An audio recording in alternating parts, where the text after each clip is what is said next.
going back to your point about like the the rubric and the certification helped you all understand and focus on what areas had the most impact relative to equity, and where you can move the needle most. Can you give our audience a sense of how how the planning process helped to shape your approach going forward, and talk a little bit about sort of what it helped you, motivate you to do differently, and how an example or two around the value of it relative to the choices that you all had to make within the context of the plan. Yeah, great question, John.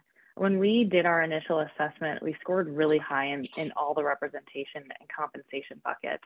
And so that was kind of like a check for us. We're like, okay, great. Like we're on the right path. We're doing what we need to do.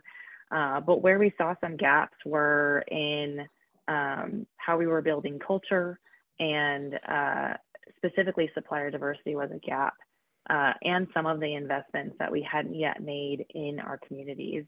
And what I think is interesting, and I'll give an example, is last year, DaVita made a $15 million deposit in Hope Credit Union.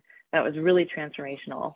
And that was actually something that our finance team was already exploring. And so when we went to them and said, hey, we're doing a certification, and one of the ways that we can earn money is if we invest in communities in different ways, they said, hey, actually, we're doing that. And I thought that was really powerful, because what it tells me is that the organization at large is thinking more critically about how else can we strengthen equity in these different ways. And I thought that was really powerful.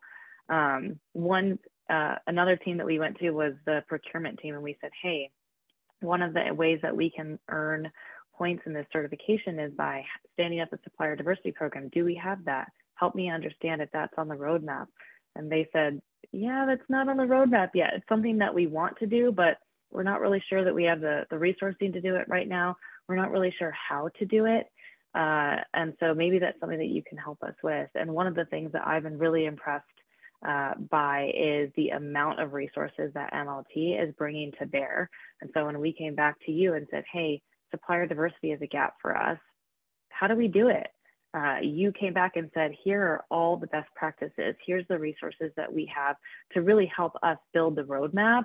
And to me, that has been one of the keys for us to close the gap. We don't have to go do that research as the DEI team, our small but mighty team. We don't have to go spend our resources figuring out how to implement it. That roadmap already exists. And so it really lowers the barrier for us for how to improve in the future.